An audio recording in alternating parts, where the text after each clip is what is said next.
Millionaire invited X to his wedding to see her suffer, but she arrived with triplets who looked like them. Nathan Brooks' cell phone vibrated incessantly in his pocket as he walked through the lobby of the newly opened Meridian Palace Hotel in Miami Beach. Wearing faded jeans and a basic white t-shirt, no one would have guessed that this 35-year-old man was the CEO of one of the largest luxury hotel chains in the United States. "Mr. Brooks, we need your approval for the new project in Las Vegas," said the last message from his executive assistant. Nathan took a deep breath, ignoring the notification. For the first time in years, he didn't want to be Nathan Brooks, the hotel magnate. Today he was just Nathan Miller, a writer in search of inspiration for his next book. The plan was simple: spend 2 weeks staying in his newest venture, evaluating every detail of the service without anyone knowing his true identity. The idea came about after receiving some online criticism about the service at the chain's hotels. "Staff only work hard when they know they're being evaluated," said one of the comments that kept popping into his head. "Welcome to the Meridian Palace Hotel, Mr. Miller," the receptionist smiled, handing him his room key card. "Miss Rachel Mitchell, our events manager, has organized a welcome cocktail for guests this evening on the rooftop. We look forward to seeing you." Nathan thanked her with a discreet nod, picking up his suitcase without accepting the messenger's help. In the elevator, he looked at his reflection in the mirror. His dark brown hair, normally perfectly combed, was deliberately messy. An untrimmed beard completed the carefree look he had meticulously planned. Room 1507 was exactly as he had designed it: elegant, without being ostentatious, comfortable, without losing its luxury. After a quick shower, Nathan decided to explore the hotel before the cocktail party. In the spa lobby, a discussion caught his attention. "I'm sorry, Mrs. Henderson, but we can't just cancel the whole event 2 hours before it starts," a firm but gentle female voice echoed through the room. Nathan approached discreetly, observing the scene. A woman in her 30s with red hair, in an elegant bun, and wearing an impeccable navy blue suit, was facing a visibly upset customer. It was Rachel Mitchell, the events manager he only knew from reports and photographs of corporate meetings. "My daughter has a fever. How do you expect me to attend a business dinner in this condition?" The client gestured emphatically. Rachel kept her composure, her green eyes conveying a calm that Nathan instantly admired. "I understand your situation perfectly, Mrs. Henderson. What I can do is rearrange the event for tomorrow night at no extra cost and arrange a private doctor for your daughter immediately." Rachel's proposed solution not only calmed the client down, but also demonstrated a problem-solving ability that impressed Nathan. He watched as she made calls, rearranged her schedule, and turned a potentially disastrous situation into a demonstration of service excellence. Later during the cocktail party on the rooftop, Nathan found the perfect opportunity to get closer. Rachel was alone near the bar, checking something on her tablet. "Gin and tonic," he offered, holding out a glass. She looked up in surprise. "How did you?" "Pure guess," Nathan smiled. "Or maybe I noticed that you ordered one a few minutes ago and haven't had a chance to drink it, too busy solving crises." Rachel accepted the drink, studying him curiously. "You were at the spa this afternoon." "Guilty," he admitted. "I was impressed with your handling of the Henderson situation." A slight blush tinged her cheeks. "Just doing my job." "Rachel Mitchell," she introduced herself, holding out her hand. "Nathan Miller," he replied, feeling a twinge of guilt at using the false surname. "Writer, or at least trying to be one." The conversation flowed naturally as the sun set over Miami Beach, painting the sky in shades of orange and pink.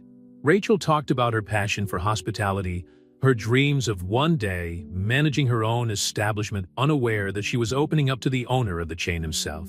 "What brings you to Miami?" she asked, genuinely interested. Nathan hesitated for a moment. "I'm doing research for my next book. About people we meet in hotels, the stories each guest carries." "Sounds fascinating," Rachel smiled, checking her watch. "Oh, excuse me, I need to check on the preparations for tomorrow's executive dinner. Or rather, what would have been dinner tonight." "Of course, I don't want to take up your time," Nathan replied, watching her walk away. Alone again, Nathan contemplated the view of the illuminated city. The guilt of lying to Rachel weighed heavily on his chest, but there was something about her that intrigued him deeply. It wasn't just her professional competence, but her authenticity, the way her eyes sparkled when she talked about her work. His cell phone vibrated again. 3 more missed calls from the board of directors, and an urgent email about the expansion in Chicago. Nathan sighed, aware that his real life continued to demand attention. But something inside him knew that these 2 weeks at the Meridian Palace would be much more than a simple quality inspection. As he walked back to his room, Nathan couldn't stop thinking about Rachel. How would she react to discovering his true identity, and more importantly, how could he objectively evaluate her work now that he was inexplicably attracted to her personality? The sound of his cell phone cut through his thoughts again. It was time to make a decision: continue with the disguise and explore this unexpected connection with Rachel, or reveal his identity and maintain the professional distance his position demanded. Nathan chose the silence of a cell phone, at least for now. A few lies he thought might be necessary to uncover some truths. The next morning, Nathan woke up to the gentle sound of the waves of the Miami Sea crashing against the sand. His phone showed dozens of unread notifications, including an urgent message about problems with suppliers at the hotel in Chicago. For a moment, he felt the familiar weight of responsibility on his shoulders, but decided to stick to his cover. He went downstairs to have breakfast in the hotel's main restaurant, carefully observing every detail of the service. The maitre d' led him to a table overlooking the pool, where he noticed Rachel supervising the setup of a corporate event. She looked different in the morning, more relaxed, with loose red hair falling in soft waves over her shoulders, yet still maintaining her professionalism in her well-cut gray blazer. "Mr. Miller," she greeted him as she passed his desk. "I hope you slept well." "No better," he replied, trying to ignore how her genuine smile affected him. "And from the looks of it, your day has already started in full swing." "Oh, this," she gestured towards the event area. "Just an executive breakfast for 50 people that was ordered. Let me see, 2 hours ago." Nathan felt a twinge of guilt. As CEO, he knew that last-minute requests were a logistical nightmare, but Rachel seemed to handle everything with a natural grace that impressed him more and more. "Can I keep you company for a few minutes?" she asked, surprising him. "I need a break from the chaos, and you seem like a good distraction. I mean, good company." The blush on his cheeks, as he realized the slip, made Nathan smile. "I'd be delighted." Over coffee, Rachel shared stories about her career in hospitality, starting as a receptionist in a small hotel in Boston and working her way up to her current position. Nathan drank in every word, fascinated not only by her background, but by the passion with which she spoke about her work. "And you," she asked, "how did you decide to become a writer?" Nathan hesitated, but years of experience in negotiations helped him to improvise. "I've always liked observing people, understanding their stories. In every hotel, every restaurant, there are thousands of narratives waiting to be told. Like mine trying to manage impossible events," she joked. "Exactly," he laughed. "Speaking of which, do you have any plan for tonight? I'm thinking of exploring the city a bit, and it would be great to have a local guide." Rachel seemed to consider for a moment. "I don't normally go out with guests," but she bit her lower lip thoughtfully. "I suppose an exception wouldn't hurt. I know an amazing place in South Beach." The rest of the day passed tortuously slowly for Nathan. Between secret conference calls in his room and notes on necessary improvements to the hotel, he found himself constantly thinking about the evening's meeting. His guilt over maintaining his cover grew in proportion to his attraction to Rachel. At 7 in the evening, they met in the lobby. Rachel had exchanged her business suit for a casual navy blue dress, and Nathan had to make an effort not to stare for too long. The restaurant she had chosen was a small Cuban establishment hidden among the modern buildings of South Beach. The intimate atmosphere and soft music created the perfect setting for an evening that promised to be memorable. "How did you find out about this place?" Nathan asked, impressed by the authenticity of the place. "I ended up here by chance during my first week in Miami," she explained, her eyes shining in the candlelight. "I was lost, stressed, and hungry.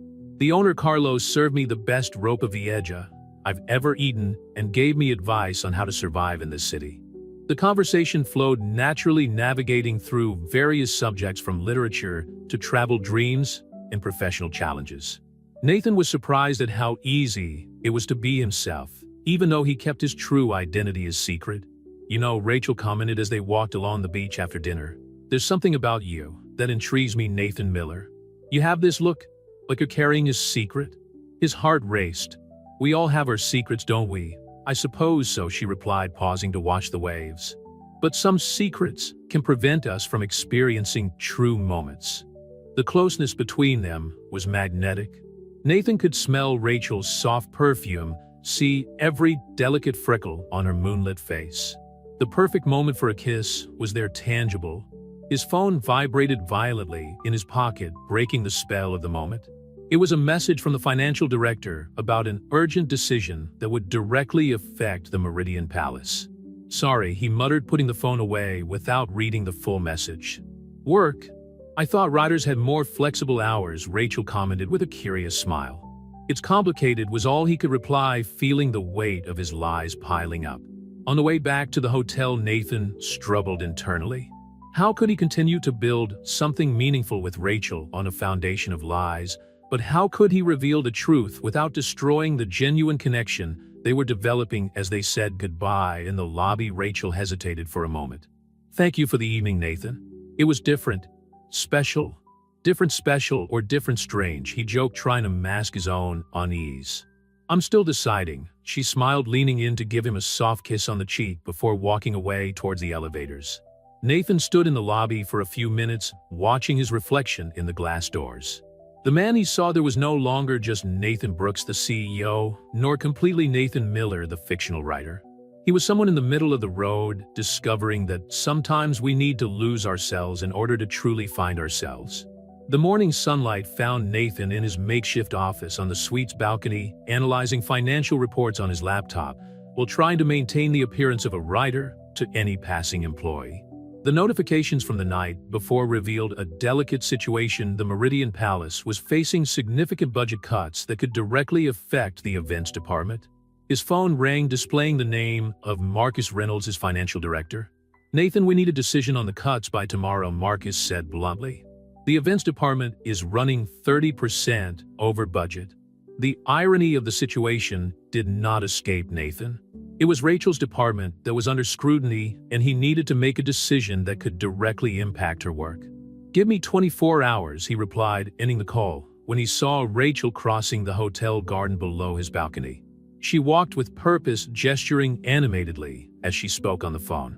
Even from a distance, Nathan could sense her contagious energy. Rachel stopped near the central fountain, writing something down on her tablet, and he wondered how someone could make even the most mundane tasks seem so captivating. Determined to better understand the situation in the events department, Nathan went down to the lobby. He found Rachel in the main hall supervising the setup of a wedding. "Good morning, mystery writer." She smiled when she saw him, and Nathan felt that familiar tightness in his chest. "Looking for inspiration for your book?" "Always," he replied, watching the team at work. "Impressive how you coordinate all this." Rachel sighed, running a hand through her hair. "It's not always easy. I just heard that we need to cut costs on all the events this month. Apparently we're over budget." Nathan felt his stomach turn. "And how do you intend to deal with that?" "Honestly, I have no idea," she admitted, guiding him to a quieter corner of the room. "I have 3 weddings, 2 corporate conferences, and a gala party in the next few weeks. Cutting costs means compromising on quality, and that," she shook her head, "that goes against everything I believe in." The passion in her voice made Nathan question the coldness of the figures in his financial reports. As CEO, he always made decisions based on data, but Rachel was showing the human side that these numbers didn't reveal. "Maybe you could show me how it all works," he suggested, seeing an opportunity to better understand the situation. "You know, for the book." Rachel's eyes lit up. "How about a behind-the-scenes tour? I can show you how we turn dreams into reality, even on a shoestring budget." Over the next few hours, Nathan watched Rachel in her element. She knew each member of her team by name, understood the specific needs of each event, and most impressively, had developed creative methods to optimize resources without compromising quality. "See those flowers?" She pointed to an elaborate arrangement. "We work with a local supplier who allows us to reuse the flowers at different events during the week. We save 40% on the decoration budget this way." Nathan made mental notes, beginning to realize that the figures in her reports didn't tell the full story.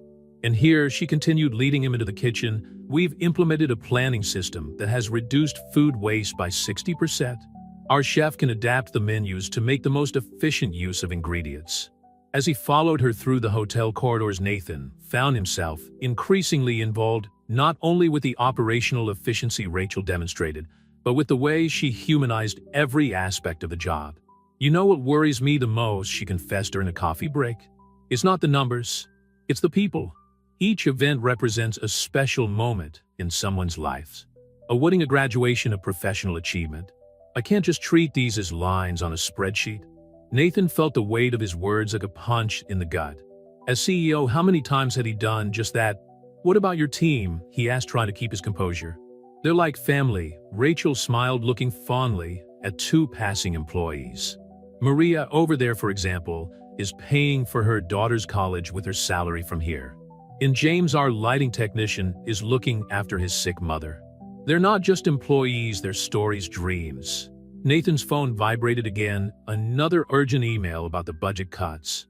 The pressure to make a decision was mounting, as was his guilt for keeping Rachel in the dark about his true identity.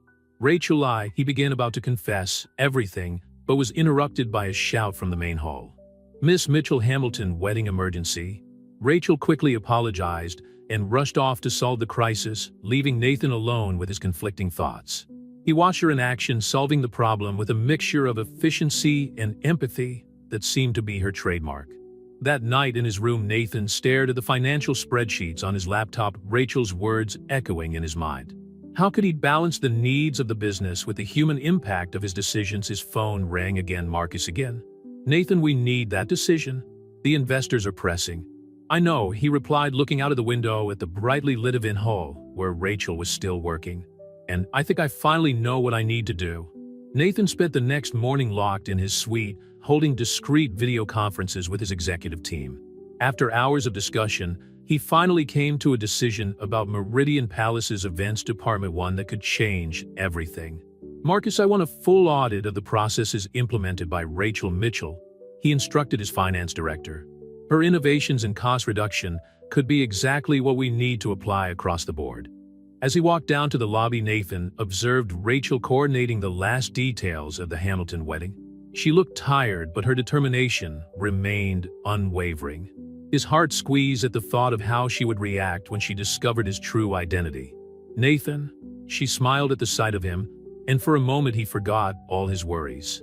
I was just thinking about you. Do you want to see something amazing? Without waiting for an answer, Rachel led him into the ballroom, where her team was completing a spectacular makeover. The space had become an enchanted winter garden with delicate lights hanging from the ceiling like shooting stars. We were able to recreate this setting using recycled materials from previous events, she explained proudly.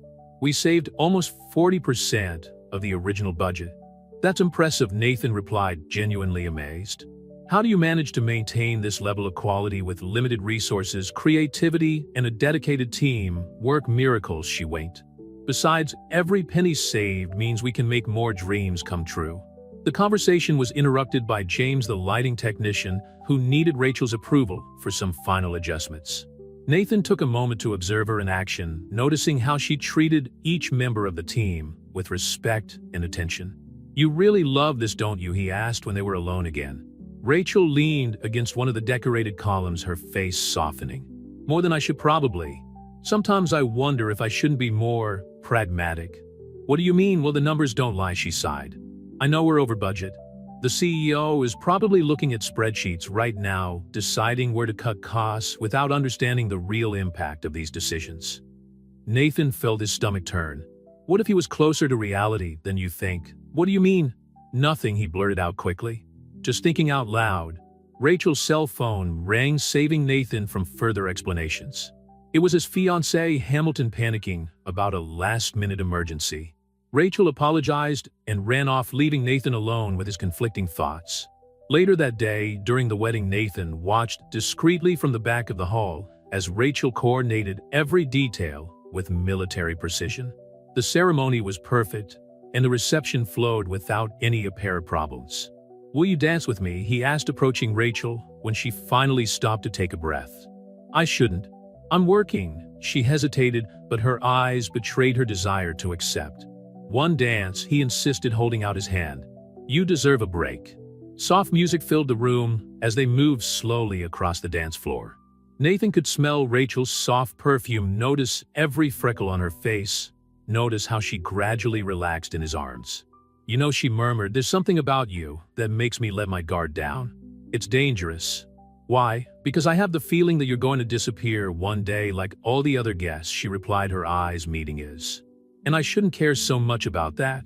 The guilt hit Nathan like a punch in the gut. He needed to tell her the truth, but the moment seemed too perfect to ruin. Rachel, I need to tell you something, he began, but was interrupted by a loud bang followed by screams from the kitchen.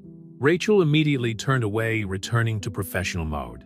Nathan followed her into the kitchen, where they found a chaotic situation. The wedding cake had collapsed during the final transportation. Oh my God, the bride cried, having arrived before them. My wedding is ruined. Nathan watched in fascination as Rachel took control of the situation. Within minutes, she had mobilized her team, improvised a creative solution with other available sweets, and turned the disaster into a memorable moment for the bride and groom. How do you do it? He asked later when the crisis had passed. What do? I turn problems into opportunities. Keep calm when everything seems to be falling apart. Rachel smiled tiredly. Years of practice, and maybe a little madness. At that moment, watching Rachel reorganize her team, so naturally Nathan made his final decision about the events department. It wouldn't just be a question of numbers, it would be a revolution in the way the entire chain approached customer service. His phone vibrated with a message from Marcus. We need to announce the cuts tomorrow. Nathan typed his reply, change of plans. Get ready for an extraordinary board meeting. We're going to restructure the whole system. Nathan, Rachel's voice brought him back to reality. Is everything all right? He stared at her, feeling the weight of her secrets and the certainty of her decisions. I've never been better, he replied, knowing that tomorrow everything would change for better or worse. The morning of the big announcement arrived with a palpable tension in the air. Nathan had been up all night, revising his presentation to the board and mentally rehearsing how he would reveal his true identity to Rachel.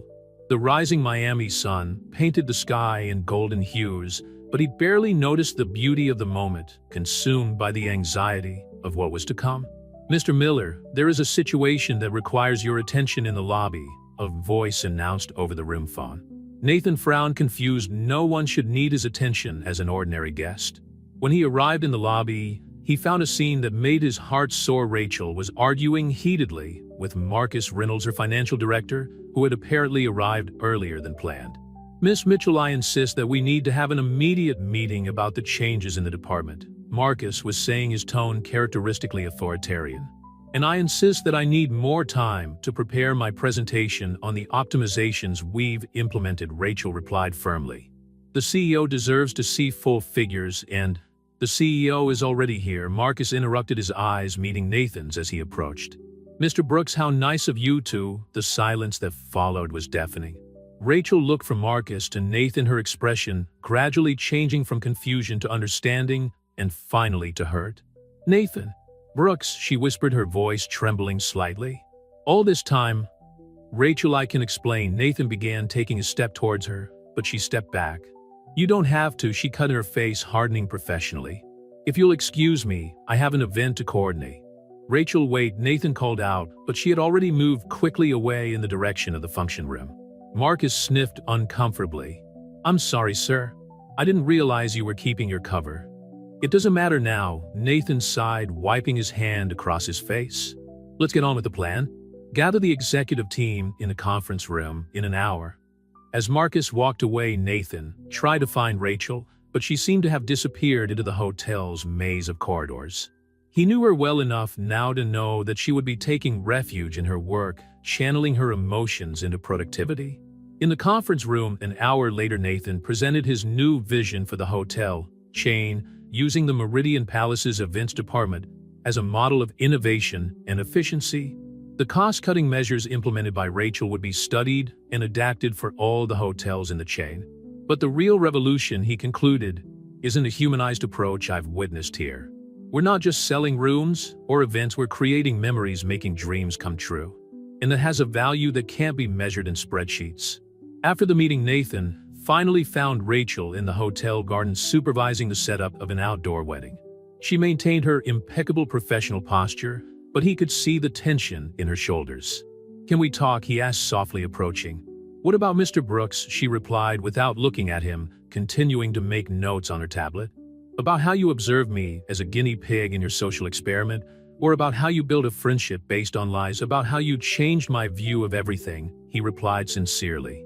Rachel, I came here to evaluate numbers processes efficiency, but you showed me the heart of this place. She finally faced him, her green eyes shining with a mixture of anger and hurt. Why didn't you tell me the truth? At first it was just a surprise inspection. But then, he hesitated, choosing his words carefully. Then I met you. The real you, without the pressure of talking to the CEO. And for the first time in years, someone saw me as just Nathan, not as the powerful executive. That doesn't justify the lie, she argued, but her voice had softened slightly. No, it doesn't, he agreed.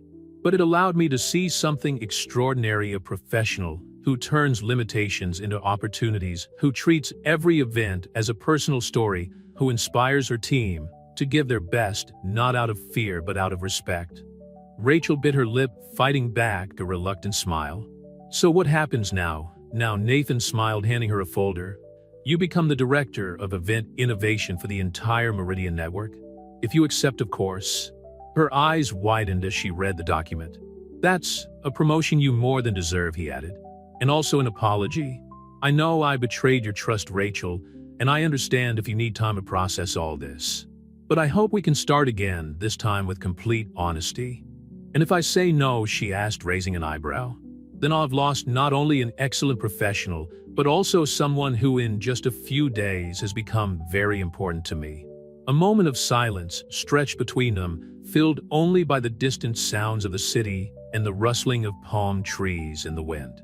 Rachel studied the document in her hands, then looked at Nathan with a puzzled expression.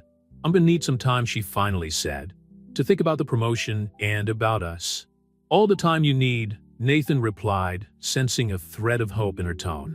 Just know that CEO or not, that man who danced with you at the wedding, who was charmed by your passion for your work and your generous heart, that was the real me. Rachel nodded slightly, a small smile playing on her lips. We'll see, Mr. Brooks. We'll see. As she walked away to continue her work, Nathan remained in the garden watching as she transformed every detail of the space into something magical. Perhaps he thought some lies needed to be undone so that deeper truths could emerge. The news of Nathan Brooks' true identity spread through the Meridian Palace like fire through dry straw. The staff now greeted him with exaggerated reverence, completely losing the naturalness he had enjoyed so much during his disguise. It was as if an invisible curtain had descended between him and the world he had been able to experience as Nathan Miller. Rachel avoided him with a professional elegance that hurt him more than any direct confrontation. In the few moments when they had to interact, she kept a calculated distance, answering only what was necessary, and always in the presence of others. The promotion he had offered remained unanswered, the folder untouched on his desk. You need to give her time, Marcus advised during a morning meeting. It's not every day you find out that the guest you're falling for is actually your boss. Nathan glared at his financial director. I don't need advice about my personal life, Marcus. With all due respect, sir, you do, Marcus insisted, surprising Nathan with his frankness. Because right now your personal life is affecting important corporate decisions. It was true. Nathan had postponed several crucial meetings in New York to stay in Miami, hoping for an opportunity to really talk to Rachel. He watched from afar as she conducted the events with her usual efficiency, but he could see that something had changed. The sparkle in her eyes when she talked about her work seemed a little duller. One particularly busy afternoon, Nathan decided to take action. Rachel was organizing a charity event in the hotel garden, and he knew she couldn't just run away when he approached. We need to talk, he said, positioning himself next to her as he supervised the setting up of the tables. I'm busy, Mr. Brooks, she replied without taking her eyes off her clipboard. Rachel, please, his voice softened. 5 minutes. That's all I ask. She finally looked at him, and Nathan could see the conflict in her green eyes. 5 minutes, she agreed reluctantly. They walked to a more secluded corner of the garden, where the noise of the event setup was just a distant murmur. Rachel crossed her arms, a defensive posture that did not go unnoticed by Nathan. I've been thinking a lot about everything that's happened, he began, and I've realized that even though it started with a lie, every moment we spent together was genuine. How can I be sure of that, she asked. How can I know if you were being sincere or just collecting data for your corporate experiment? Because for the first time in years I could just be myself, Nathan replied, taking a step towards her. Without the expectations, without the pressure of the job. When we danced at that wedding, when we talked about our dreams, when we shared that dinner on South Beach. It was just me, Rachel, a man completely enchanted by an incredible woman. Rachel looked away, but Nathan could see her defenses starting to drop. You have no idea how foolish I felt, she admitted.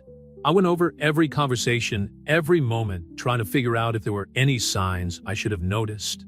The only thing you should have realized is that I was falling in love with you, Nathan said softly. And I still am. The silence that followed was interrupted by the sound of glasses breaking in the event area. Rachel instinctively turned in the direction of the noise, her professional instincts overriding her personal moment. I need to sort this out, she said, but hesitated before turning away. As for the promotion, it's yours for the taking, Nathan interrupted her. Regardless of anything between us, you've revolutionized the way we see events across the network. It would be a mistake not to recognize that. Rachel nodded slowly. I need a few more days to think about everything. As long as you need, Nathan replied, watching her walk away to solve the broken cup crisis. In the days that followed, Nathan kept his distance, but implemented significant changes to the hotel based on the observations he had made during his disguise. Each change was silent proof of how Rachel had influenced his vision of hospitality. A week later, he found an envelope on his desk. Inside was the promotion documentation signed by Rachel, along with a note, I accept the position. As for the rest, how about dinner this time with complete honesty? Our Nathan couldn't contain the smile that spread across his face. He picked up his phone and typed a message, same place in South Beach, I promise I won't pretend to be a failed writer this time. The reply came almost immediately, 8 p.m. And for the record, you weren't such a bad writer. That evening, when Rachel entered the small Cuban restaurant, Nathan was already waiting for her.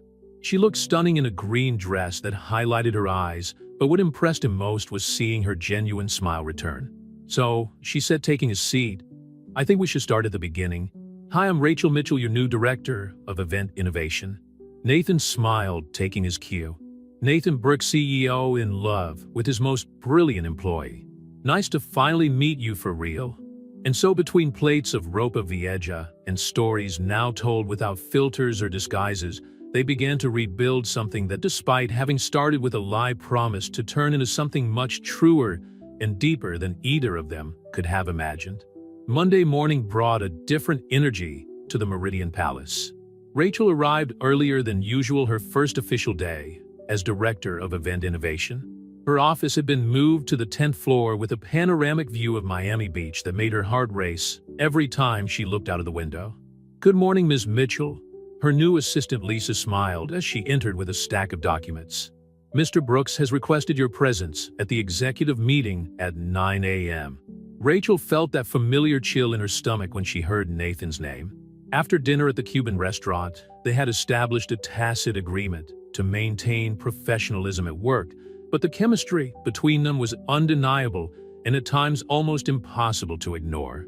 Thanks, Lisa, she replied, unconsciously adjusting her navy blue blazer. Can you prepare the implementation reports for us to present? As she organized her notes for the meeting, Rachel reflected on how drastically her life had changed in the last few weeks. From events manager to corporate director, from a casual relationship with a so-called writer to, well, whatever that was with Nathan now. The meeting room was full when she arrived. Nathan was already there leading a discussion about international expansion. Their gazes met briefly, and Rachel felt that now familiar warmth creep up her neck. Rachel, please. Nathan gestured for her to sit on his right. We were just discussing how to implement your innovations in our international properties. Over the next hour, Rachel presented her methods for optimizing resources and humanizing service. It was strange to see her ideas born out of the daily need to do more with less, being treated as revolutionary by senior executives. Impressive, commented an operations director from Los Angeles. But how do we ensure that quality is not compromised by these cost reductions? The issue isn't reducing costs by sacrificing quality, Rachel replied confidently. It's about rethinking processes to eliminate waste and maximize resources. For example, she continued her explanation, aware of Nathan's look of approval. After the meeting, as the executives dispersed, he called her discreetly. Lunch on the terrace, he suggested quietly. We need to discuss the implementation in Chicago. Rachel knew that discussing the implementation in Chicago was just an excuse, but she nodded. Noon. The terrace of the Meridian Palace was an oasis of tranquility in the bustling heart of Miami. Elegantly arranged tables offered enough privacy for discreet conversations while the sea breeze softened the midday heat.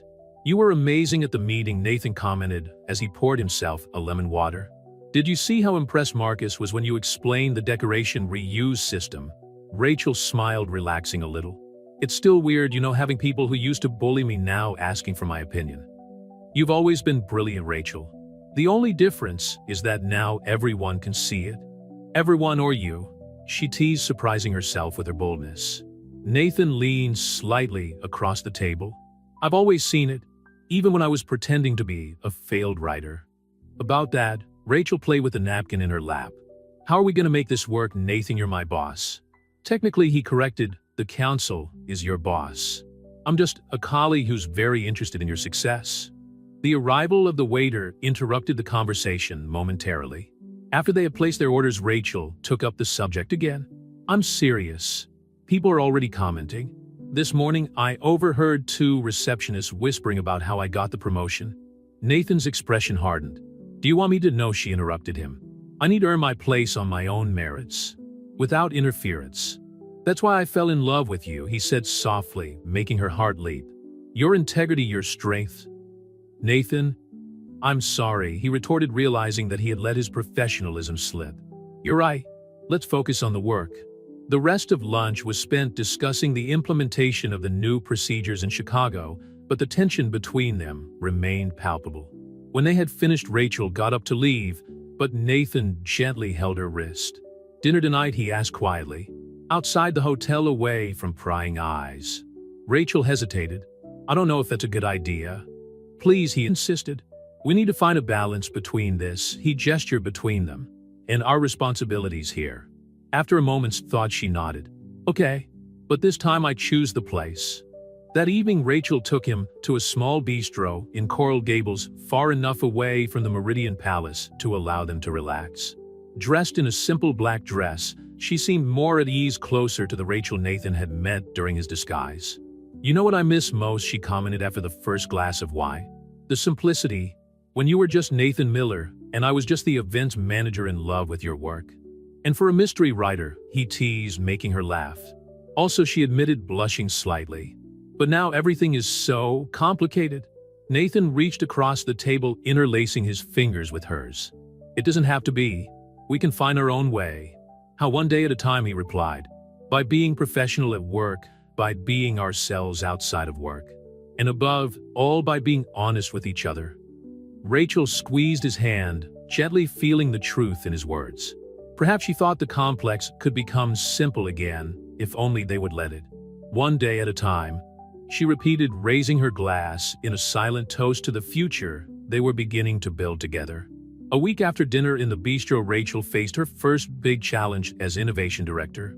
An international technology conference had asked Meridian Palace to host its main event with over 1,000 participants and complex technical requirements that would test the limits of her new approach to resource optimization. "It's impossible to keep costs within the proposed budget," Marcus declared during the morning meeting, sliding a detailed spreadsheet across the conference table. "The technical demands are extraordinary."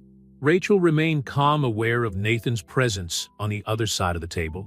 "Nothing is impossible, just challenging," she replied, flipping through the proposal. "I can present a solution by tomorrow." In her new office, Rachel immersed herself in her work, ignoring Nathan's personal messages on her cell phone. She needed to prove herself, especially now that rumors about her relationship with the CEO were circulating in the hotel corridors. Lisa called her assistant. "I need the reports of all the technology events we've held in the last 2 years." As she analyzed the data, an idea began to form. Rachel picked up the phone and made several calls to her old contacts in the events sector. As the day progressed, her plan took shape. Nathan showed up at her office in the late afternoon, closing the doors softly behind him. "You ignored my invitations to lunch." "I've been busy," she replied without taking her eyes off the documents. "This conference is crucial to establishing my credibility in my new position." "Rachel," he approached her desk, "no one doubts your competence. You don't hear the whispers in the corridors she finally faced him, or the theories about how I got this promotion. Nathan frowned, clearly upset. Do you want me to interfere? No, she replied quickly. That would only make things worse. I need to solve this my way.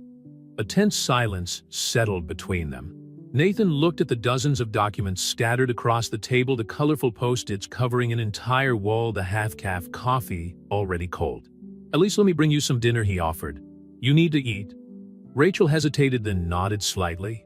That's fine, but here in the office, I need to finish this. 2 hours later, between Thai food boxes and more coffee, Rachel finally smiled, satisfied with her plan. Nathan, who had remained silently working on his laptop on the office sofa, raised his eyebrows curiously. Have you found your impossible solution better? She replied, her eyes shining with that intensity he so admired. I found a way to turn this event into a model for the entire network. The next morning, Rachel presented her proposal to the executive board. Her plan involved an innovative partnership with 3 other local technology companies who would provide some of the necessary equipment in exchange for exposure during the event. In addition, she continued, her confidence growing with each slide. We can turn some areas of the hotel into permanent technology showrooms, generating additional revenue throughout the year. Marcus, initially skeptical, began furiously taking notes. Nathan maintained his professional expression, but Rachel could see the pride in his eyes. Impressive, Ms. Mitchell, one of the directors commented. But how can we guarantee that the quality of the service won't be compromised with so many adaptations? Excellent question, Rachel smiled, moving on to the next slide. I developed a cross-training system for our staff. Each employee will be trained in multiple roles, increasing our operational flexibility at no extra cost. The presentation was an absolute success. As the last executive left the room, Nathan closed the door and turned to Rachel with a beaming smile. You're amazing, he said simply. It's my job, she replied, but couldn't hold back a smile. At dinner with me tonight, he asked, stepping closer to celebrate properly. Nathan, she hesitated. People? To hell with people, he interrupted softly. You've just proved your worth beyond question. Besides, he smiled mischievously, I know a discreet place in Key Biscayne where no one from the hotel will see us. Rachel considered for a moment. She had won a significant victory today, proving her professional worth regardless of her relationship with Nathan. Perhaps she deserved a little celebration. Key Biscayne, she asked with a smile. Seems far enough away. That evening in a small restaurant by the sea, Rachel finally relaxed for the first time in days. The sound of the waves and the sea breeze created an intimate atmosphere very different from the formality of the hotel. How did you discover this place? She asked, savoring her seafood risotto. I came here once years ago, when I was starting out on the net, Nathan replied, his gaze distant. I was young, scared of responsibilities, needing a place to fake. And now, he smiled, reaching his hand across the table. I wanted to share this place with someone special. Rachel entwined her fingers in his, feeling that familiar electric current that always arose when they touched. Thank you, she said softly, for believing in me. Always, he replied simply. The drive back to the hotel was filled with light conversation about future plans, both professional and personal. When they reached the parking lot, Nathan leaned in for a goodnight kiss, but Rachel stopped him. Wait, she smiled. I have a better idea. Taking his hand, she led him into the hotel garden, now silent and lit only by the moon and a few decorative lights. This is where you first tried to tell me the truth, she said softly. Maybe it's time to create a new memory in this place. And there, under the starry Miami sky, they sealed with a kiss the promise of a future where professionalism and love could coexist in perfect balance. The tranquility of the last few weeks was interrupted when Marcus rushed into Rachel's office on a Thursday morning. The finance director bore a worried expression that she had rarely seen before. We have a problem, he announced without preamble. The technology conference leaked information about our partnerships to the competition. The Palazzo Resort is offering even better conditions to host the event. Rachel felt her stomach sink. The technology event was her first major achievement as innovation director, her chance to prove her worth regardless of her relationship with Nathan. How much time do we have? They've given us 48 hours to submit a counterproposal, Marcus replied, handing her a document. And the board wants an emergency meeting in an hour. While Rachel was going through the numbers, her phone vibrated with a message from Nathan. "I just heard. I'm on my way." She ignored the message, concentrating on the spreadsheets in front of her. This was a battle she had to win on her own. Lisa, her assistant, entered with a cup of coffee. "The conference representatives are in the lobby, Ms. Mitchell. They want to speak to you personally." "Great." Rachel took a deep breath, adjusting her navy blazer. Showtime. In the lobby, she met 3 conference executives, including Michael Davidson, the CEO she had impressed in her initial presentation. "Mr. Davidson," she greeted with a professional smile. "Can we talk in my office?" "Actually," Davidson interrupted. "We prefer to discuss this at the Palazzo. They've invited us for a tour of the facilities this afternoon." Rachel felt the blow but kept her composure. "I understand. But before you make any decisions, I'd like to show you something we've prepared especially for you." She led them not to her office, but to the hotel's main hall, where her team had set up a surprise demonstration of the technologies that would be implemented. Interactive screens showed 3D visualizations of the customized spaces, and a virtual reality area allowed visitors to experience what the event would be like. "Impressive," Davidson muttered, testing one of the devices. "But the Palazzo can offer a bigger discount," Rachel added. "But can they offer that?"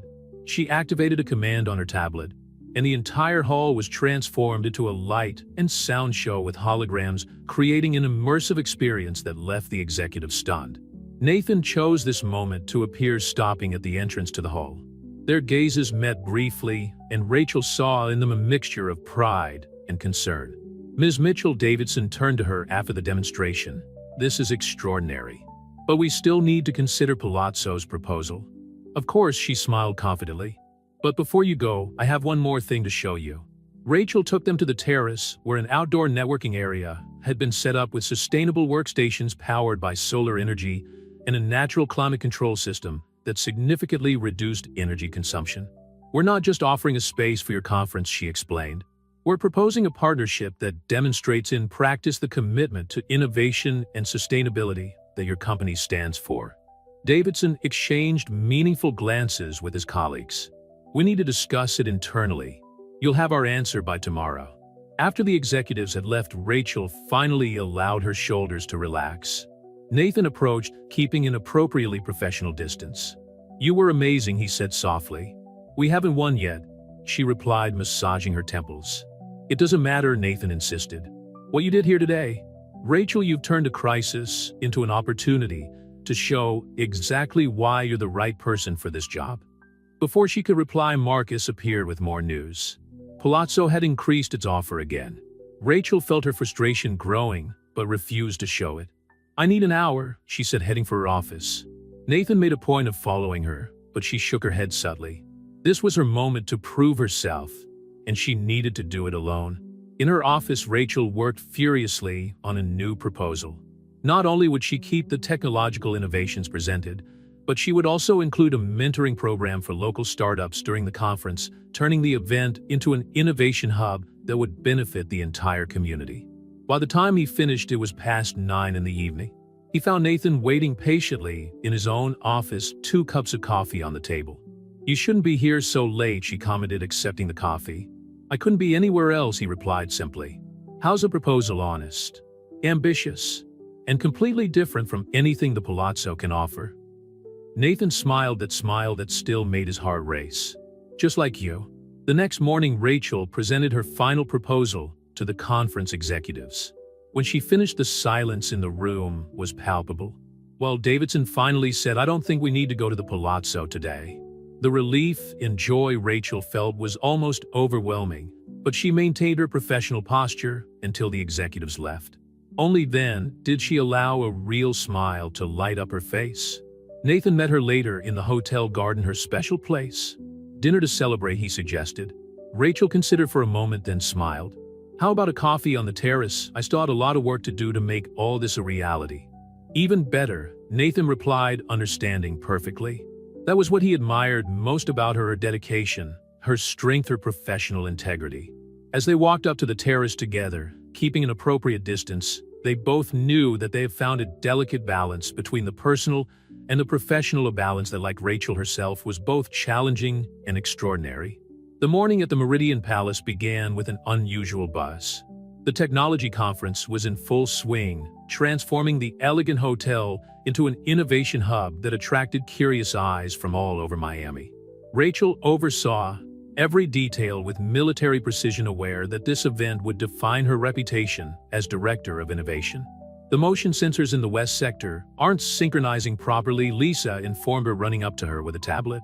And Mr. Davidson wants to add a surprise presentation in 15 minutes. Rachel remained calm, years of event management experience guiding her actions. Redirect the technical team to the West Sector and prepare the Coral Hall for the presentation. We'll use contingency plan B. As she crossed the main lobby, she noticed Nathan in a discreet video conference near the fountain. He looked tense, his expression more serious than usual. Their gazes met briefly, and she realized that something important was happening. Ms. Mitchell, Michael Davidson cut her off. I need to discuss some changes to next week's schedule. Of course, she smiled professionally, pushing her concern for Nathan to the back of her mind. Can we talk in my office? The meeting with Davidson stretched on for 2 hours, during which Rachel skillfully negotiated changes to the program without compromising on quality or budget. When she finally got a moment's respite, she found 3 messages from Nathan on her cell phone. We need to talk. It's important. She found him in his office on the top floor, the view of Miami Beach serving as a backdrop to his worried expression. What happened? The board wants to expand the technological innovation program to the entire network. He began, gesturing for her to sit down. Your success here has attracted a lot of attention. That's great, isn't it? Rachel asked, sensing that there was more to the story. It's complicated, Nathan sighed, running a hand through his hair. They wanted to supervise the implementation personally. That means constant travel, she added, understanding the implication.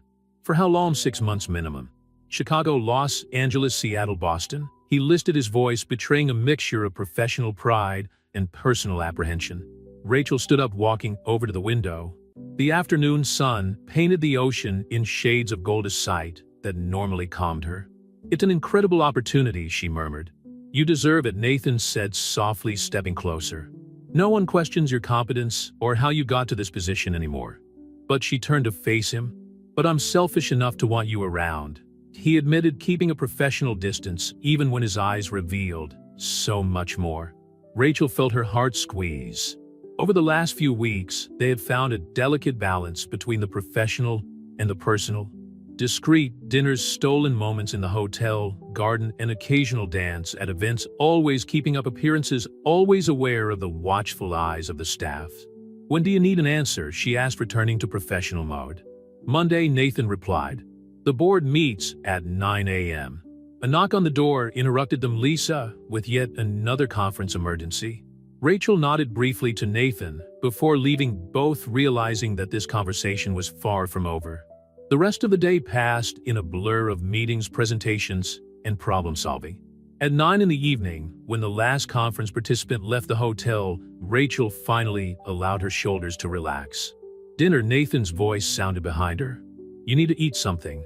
She considered refusing, diving into work to avoid the decision she needed to make, but nodded. The Cuban place. An hour later, sitting at their usual table in the small restaurant away from the hotel, they finally let down their professional guards. Remember the first time we came here? Nathan asked, pouring more wine into their glasses. When I was still just a mystery writer, Rachel smiled at the memory. You were terrible at lying about being a writer, you know that you always talked about hotels with too much knowledge. And you still didn't find out, he teased. Maybe I didn't want to find out, she admitted softly. It was easier when you were just Nathan Miller.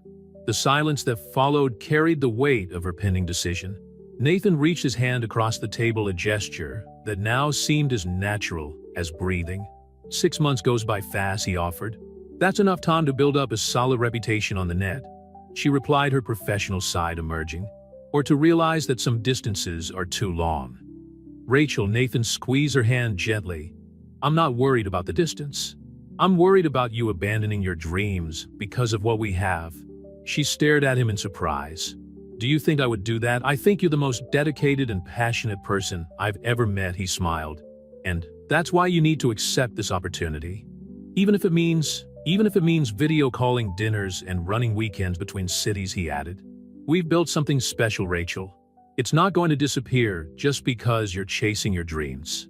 At that moment, watching Nathan through the soft candlelight, Rachel felt a certainty forming in her heart. Their relationship had started with a lie, but had evolved into something much deeper and truer than either of them could have imagined. Monday, she finally said, "I'll accept the offer." Nathan's smile lit up his whole face. "And on Sunday I will have dinner here again. To celebrate." "To celebrate," she agreed, raising her glass in a silent toast to the future that awaited them, a future that, although uncertain, promised to be as challenging as it was exciting. The official announcement of Rachel's promotion to National Supervisor of the Technological Innovation Program caused exactly the buzz she had hoped for at the Meridian Palace. Amid sincere congratulations and envious glances, she maintained her characteristic professional attitude, focusing on preparations for her first trip to Chicago. The documents for the temporary transfer are ready, Lisa informed her, handing over a folder full of papers. "And the corporate apartment in Chicago is already booked." Rachel nodded, looking at the pile of work she needed to organize before her departure next week. The technology conference had been a resounding success, but there were still many details to finalize. Miss Mitchell Marcus appeared at her door. "The board has requested a detailed report on the implementation of the program in each property. They want projected figures for the next 6 months." "Of course," she replied, remaining calm even as her stomach churned. "I'll have it ready by tomorrow." When Marcus left, Rachel allowed herself a moment of vulnerability. 6 months away from Miami, away from Nathan. The reality of her decision began to weigh more heavily with each passing hour. A soft knock on the door brought her back to reality. Nathan was standing there holding 2 coffee cups. "Thought you might need that," he smiled, closing the door behind him. "How's the planning going?" "Honestly," she sighed, accepting coffee. "It's daunting. Not because of the complexity of the work, but because of the change," he added, sitting down in the chair opposite her desk. "I know. I went through it at the start of my career." Rachel took a sip of her coffee, allowing the warmth to comfort her. "How did you deal with it?" "By focusing on the bigger goal," Nathan replied, his gaze softening. "And having someone special to come back to." The comment made Rachel blush slightly. Over the last few weeks since her decision to accept the position, they had become closer, even though they kept a low profile in a professional environment. Speaking of which, she changed the subject. "I need your approval for some changes to the program in Chicago. The hotel there has a different structure to ours." Nathan smiled at her attempt to remain professional. "Send the documents to my office. I'll review them today." When he left, Rachel plunged into her work, determined to get everything organized before her departure. The hours passed quickly, and soon the sun was setting over Miami Beach. "Rachel," Lisa reappeared. "Your team has organized a little farewell on the terrace. They insist you need a break." On the terrace, Rachel found not only her immediate team, but staff from various departments. Maria, the decorator she had mentioned to Nathan months ago, had prepared a cake. James, the lighting technician, had set up a small light system that transformed the space into something magical. "We couldn't let you leave without a proper celebration." Lisa smiled, handing him a glass of champagne. Nathan arrived discreetly, keeping to the sidelines of the celebration, but his eyes never left Rachel. She glowed under the terrace lights, accepting hugs and good wishes with natural grace. A toast Marcus proposed, surprising everyone with his presence. "To Rachel Mitchell, who taught us that innovation is not just about technology, but about heart." The words of the ever-pragmatic CFO moved Rachel more than she expected. Looking around at the smiling faces of her team, she realized how much Meridian Palace had become her home. Later, when the party began to disperse, Nathan found her alone near the edge of the terrace watching the city lights. "They really love you," he commented softly. "I'm going to miss them," she replied, allowing a little of her vulnerability to shine through. "All of it? It's only temporary," Nathan reminded her, moving close enough for their arms to touch lightly. "And you're going to do something extraordinary." Rachel turned to face him, aware that they were alone on the terrace. "Do you promise to visit me in Chicago as often as possible?" He smiled. "Coincidentally, we have several important meetings scheduled there over the next few months." "Coincidentally?" She arched an eyebrow, a smile playing on her lips. "Purely professional, of course," he winked. The moment was interrupted by Lisa, who needed Rachel's signature on some urgent documents. The reality of their imminent departure returned with full force. "Dinner tomorrow," Nathan asked as she prepared to leave. "Our place." Rachel nodded, feeling that familiar warmth in her chest that only he provoked. "Our place." Back in her office, finalizing the last preparations, Rachel found a small package on her desk. Inside was a delicate silver chain with a key-shaped pendant. The note read simply, "Never forget that you'll always have a place to come back to." Rachel touched the pendant gently, allowing a single tear to escape. In a week's time, she would embark on a new professional adventure, leaving behind the hotel that had become her home and the man who had captured her heart. But looking out the window at the Meridian Palace illuminated against the Miami night sky, she knew she had made the right decision. Sometimes leaving is necessary in order to grow, and some distances only serve to strengthen the bonds that really matter. Miami International Airport was exceptionally busy that Monday morning. Rachel was waiting in the boarding area, her laptop open and showing a presentation she had to give in Chicago in less than 6 hours. The chain with the key pendant Nathan had given her rested around her neck, a constant reminder of what she was leaving behind. "Last call for Flight 457 to Chicago," announced the metallic voice on the PA system. Rachel started to gather her things when she felt a familiar presence behind her. "Did you think I'd let you go without a proper goodbye?" Nathan smiled, looking slightly out of breath, as if he'd just run through the airport. "You have a board meeting in 20 minutes, she replied, trying to maintain her professional composure, even as her heart raced. "The board can wait," he shrugged, handing her a small package. "For the trip." Inside the package, Rachel found her favorite croissant from the French bakery near the Meridian Palace, along with a handwritten note that she quickly tucked into her pocket, promising to read only when she was in the air. "Mr. Brooks," Marcus suddenly appeared, looking apologetic for interrupting the moment. "The video conference with the investors. I'm coming," Nathan nodded, turning to Rachel. "Show them in Chicago what you're capable of." Rachel watched as he walked away with Marcus, maintaining the professional posture they had both perfected over the last few weeks. Only his eyes, meeting hers one last time before disappearing into the crowd, revealed the depth of his feelings.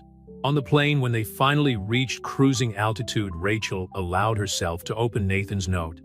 "Dear Rachel, 6 months ago, I walked into the Meridian Palace pretending to be someone I wasn't, trying to evaluate numbers and processes.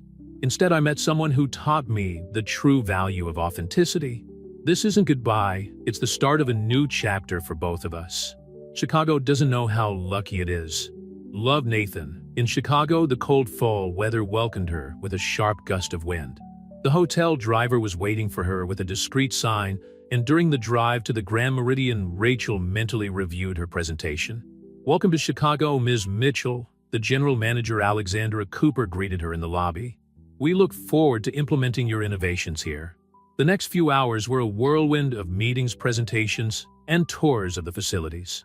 Rachel immediately noticed the structural differences she would need to adapt in her program, but she also saw potential she hadn't even imagined. "Your reputation precedes you," commented one of the managers during the executive lunch. "The success of the conference in Miami is on everyone's lips in the industry." Rachel smiled politely, but her thoughts momentarily flew to Nathan, wondering if he was watching her presentation remotely as he had promised. In the evening, in her corporate apartment overlooking Lake Michigan, Rachel finally allowed exhaustion to catch up with her. Her phone vibrated with a message from Nathan. "Watch your presentation. Brilliant as always. The board is impressed." She smiled, typing her reply. "Thank you for making me believe this was possible." "You're the one who made it happen," he replied quickly. "How's the apartment?" "Lonely," she admitted, allowing herself a moment of vulnerability. "But the view is incredible. Wait until you see Friday's sunset," Nathan replied, making her heart leap. "I have a coincidental meeting in Chicago."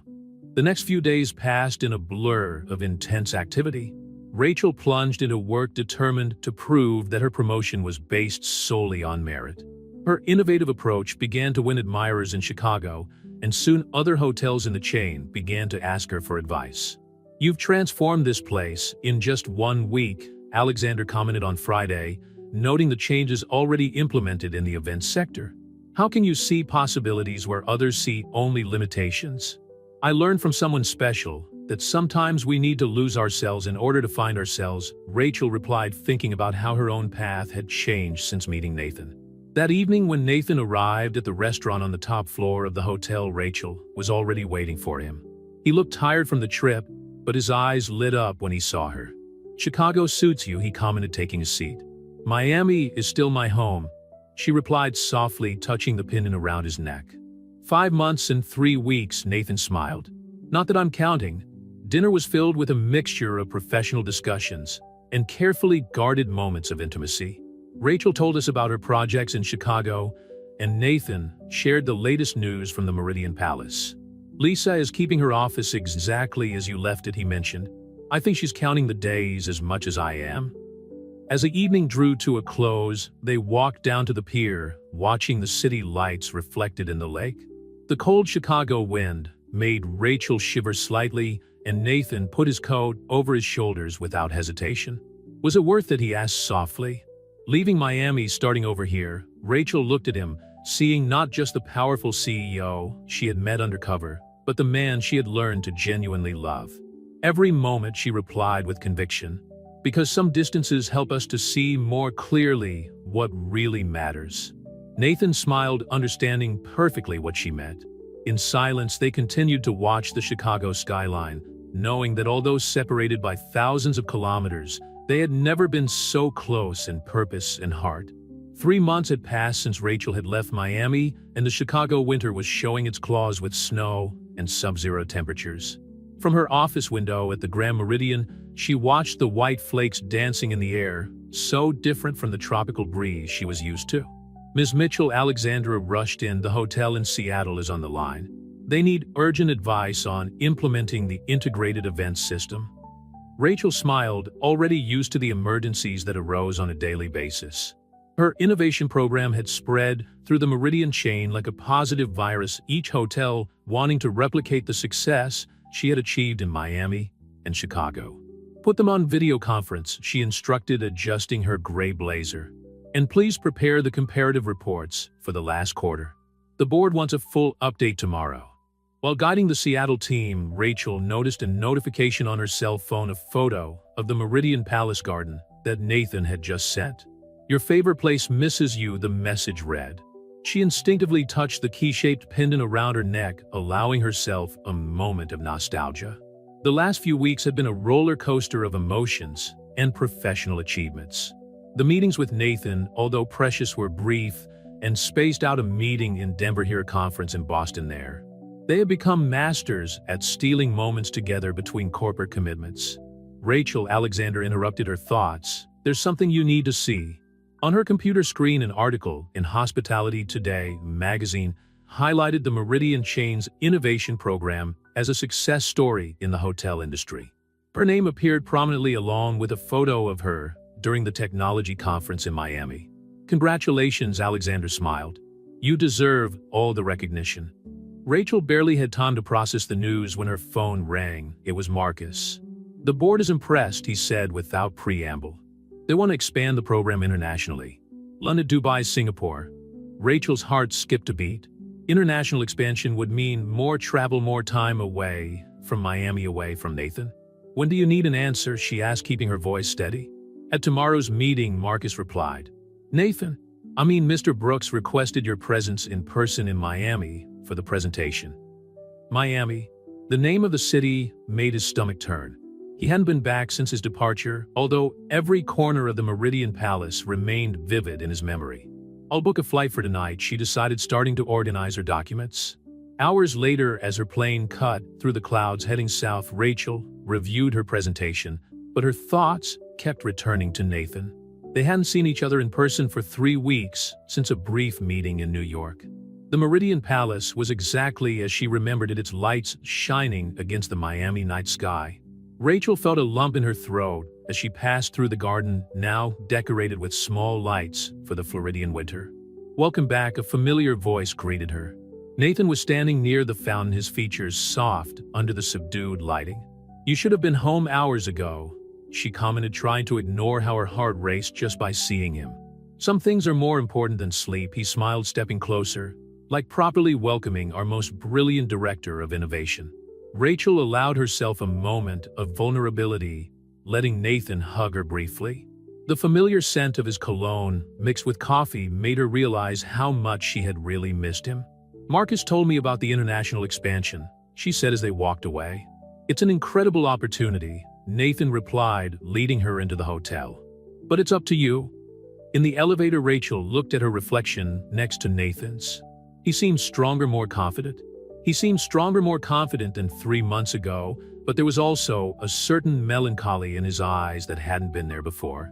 "Dinner," Nathan suggested when they reached his floor. "We still have a lot to discuss." "Our place," she smiled, knowing he would understand the reference. An hour later, sitting at their usual table in the small Cuban restaurant, they finally let down their professional guards. "How's it really going?" Nathan asked, pouring wine for them both. "Chicago, the trips, all that." Rachel considered the question for a moment. "Challenging, gratifying, lonely at times. Only sometimes," he teased gently. "All the time," she admitted, meeting his eyes. "But I also know that I'm doing something important, something that goes beyond both of us." Nathan reached across the table, entwining his fingers with hers. "That's why I fell in love with you. You know, your dedication, your strength." "Nathan," she interrupted softly, "about the international expansion." "I know," he sighed, "more time apart." Or Rachel took a deep breath. An opportunity to do it together. Nathan stared at her, surprised. "What do you mean?" "I've been thinking," she continued. "Why not turn this into a joint project? You also need to visit international properties regularly. We could synchronize our schedules, combine work with us," he added, a smile spreading across his face. "With us," she confirmed, squeezing his hand. At that moment, sitting in their little refuge away from the corporate spotlight, they began to plan not only the expansion of a business program, but also the future of their relationship. The distance that had tested their love would now become the way to keep them together. The board meeting was taking place on the top floor of the Meridian Palace with a panoramic view of the Miami Ocean. Rachel stood before the executives, presenting her vision for the international expansion of the innovation program with the same confidence that had brought her there. "The results in Chicago exceeded all expectations," she explained, moving on to the next slide. "The implementation of the integrated system resulted in a 45% increase in operational efficiency and a 30% reduction in costs." Marcus, sitting near the head of the table, nodded in approval as he took notes. Nathan maintained his professional expression, but Rachel could see the gleam of pride in his eyes. "And how do you intend to manage international expansion while maintaining these standards of excellence?" asked one of the directors. Rachel smiled, exchanging a quick glance with Nathan. "Through a collaborative approach. I propose a direct partnership with the presidency to align implementations with the network's strategic vision." The presentation went on for another hour, with Rachel answering every question with the confidence of someone who knew her job inside out. When it was over, the mood in the room was palpably enthusiastic. "Impressive, Ms. Mitchell," the chairman of the board commented. "The board unanimously approves the international expansion under your direction." After the room had emptied, Nathan closed the door, finally allowing his professional smile to turn into something more genuine. "You've completely won them over." "We won them over," she corrected, allowing herself to relax. "This plan only works if we work together." Speaking of which, Nathan approached, pulling an envelope from his inside jacket pocket. "I have something for you."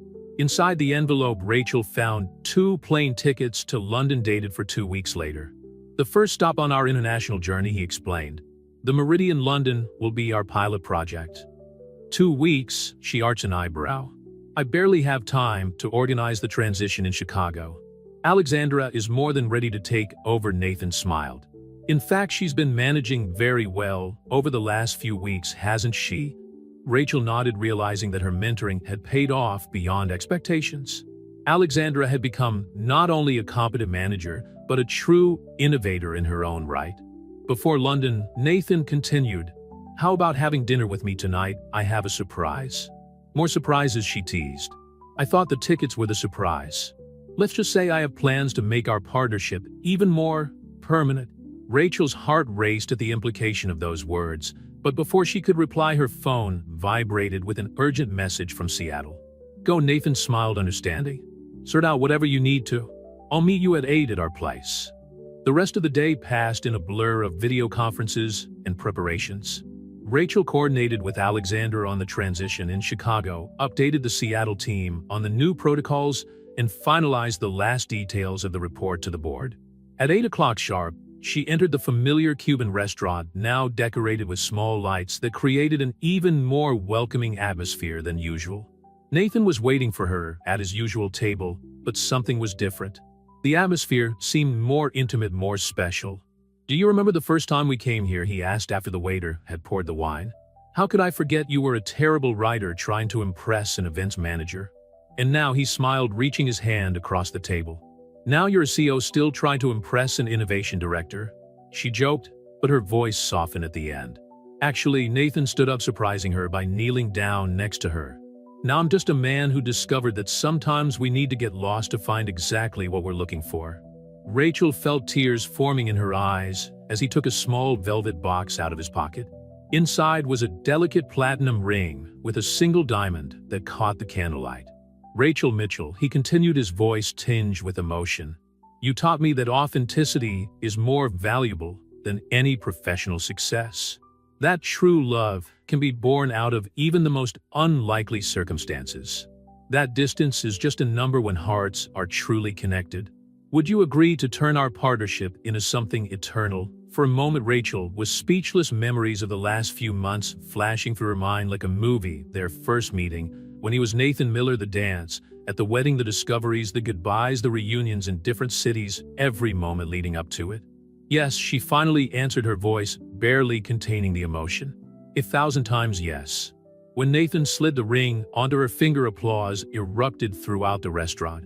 Rachel then realized that all the familiar faces were there. Lisa, Marcus, Alexandra, who had flown in from Chicago, especially for the occasion, her team, from the Meridian Palace, all those who had been part of her journey. "You planned all this," she smiled through her tears. "With a little help," he admitted, pointing to Lisa, who was smiling proudly from across the room. "Some surprises deserve an audience." The rest of the evening was filled with celebrations, hugs, and plans for the future. Between London and Dubai, between corporate innovations and personal moments, between professional challenges and promises of love, Rachel and Nathan had found their own unique balance. Later, walking along Miami Beach, under the starry sky, Rachel played with the ring on her finger, the key pendant still around her neck, two symbols of a journey that began with a lie but blossomed into the purest truth. "Ready for our next adventure?" Nathan asked, entwining his fingers in hers. Rachel looked at the man next to her, no longer the disguised CEO or the pretended writer, but simply Nathan, her partner in every sense of the word. "With you always." And so, under the stars of Miami, where it had all begun, they sealed not just a commitment of love, but a promise that some stories, even if they begin unexpectedly, can end exactly as they should.